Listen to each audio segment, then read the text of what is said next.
6.5, Applying Congruence. Warm up. Given that triangle PRT is isosceles with vertex P, angle PRU is congruent to PTQ. So we know this triangle is isosceles, so PT is congruent to PR, and angles PTR is congruent to PRT, but they also provide us that PRU, this angle measure, is congruent to PTQ, this angle measure. And we're trying to prove that triangle PRU is congruent to PTQ. So what we have right now is we have the knowledge that PT is congruent to PR, and these two angles are congruent, but we need one more angle to be congruent between them. And the angle that hides that's congruent between them is this shared angle up at the top, this angle P. So we're going to use that to help us prove that the two sides, that the two triangles are congruent, because this side is congruent to this side. So then we've got, we're working towards angle, side, angle for each of the triangles. Angle, side, angle. So let's start with our given. Triangle PRT is isosceles with vertex P.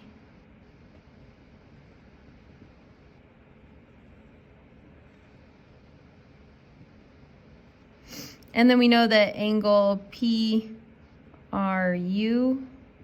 is congruent to angle PTQ. That's also given. Okay, so then the thing we know about the isosceles triangle is what I highlighted here. So we know that PT is congruent to PR. And that's because it's an isosceles triangle, so definition of isosceles.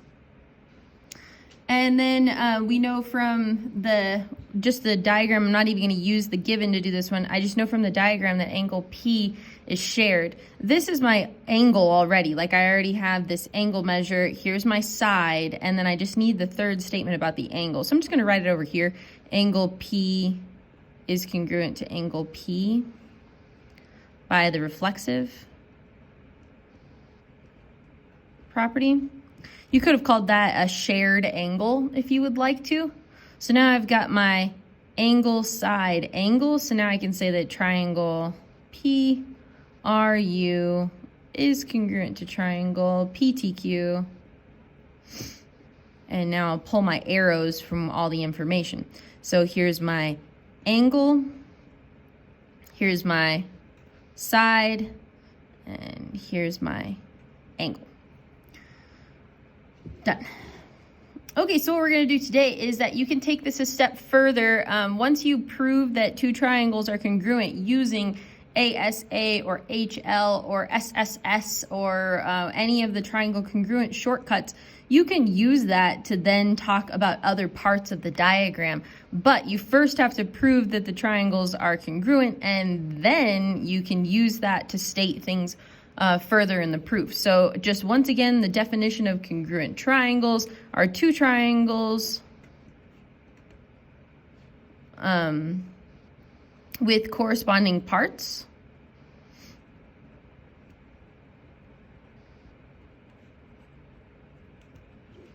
And this is kind of a note, you know, kind of a star note here, that you can only use, this is a reason the definition of congruent triangles can only be used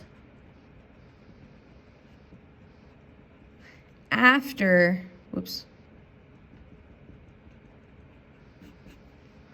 after you stated that two triangles are congruent.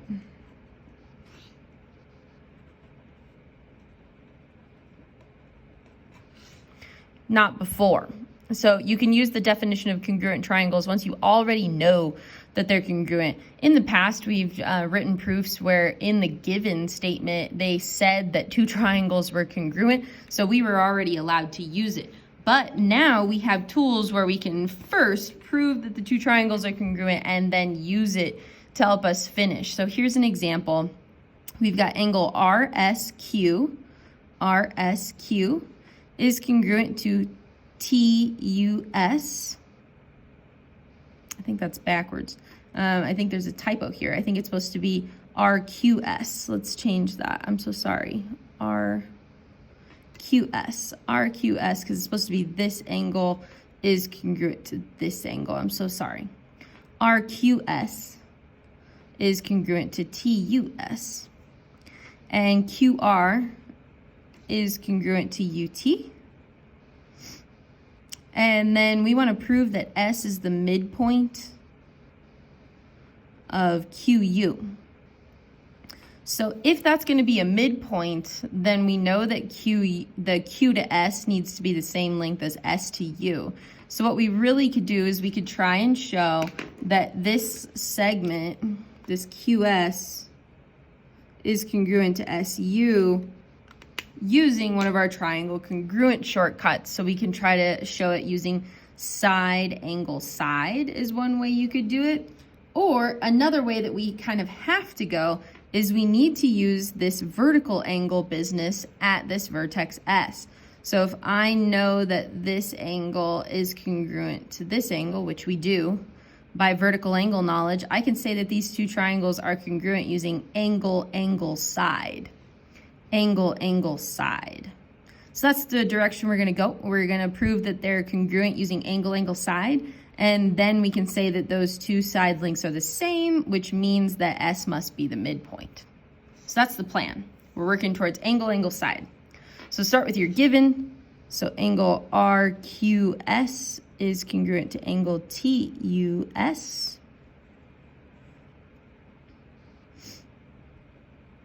That's one of my angles. Then here's my side. QR is congruent to UT. It's given, but that's my other side length. And then my third statement, it's just gonna be kind of off to the side here, is we have to make our statements about our vertical angles.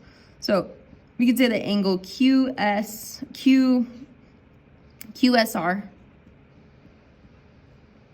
and angle UST are vertical angles. And that's by the definition of vertical angles. And then we can say that those angles are congruent. So angle QSR is congruent to angle UST by the vertical angles postulate. So now I've got my angle, side, and angle, or angle, angle, side is really the order we need to put it in. So we can say that triangle QRS is congruent to triangle UST by angle, angle, side. So here's my angle, angle, and my side. I forgot to connect those two. And then finally, we can use this knowledge. Now that these two triangles are congruent, I can come out of that and I can say that QS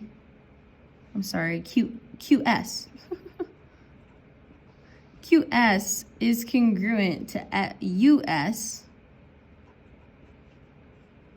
And we know that because those two triangles are congruent. So the definition of congruent triangles. And then finally, if those are congruent triangles, then S is the midpoint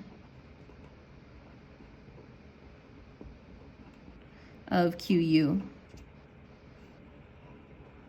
by the definition of midpoint.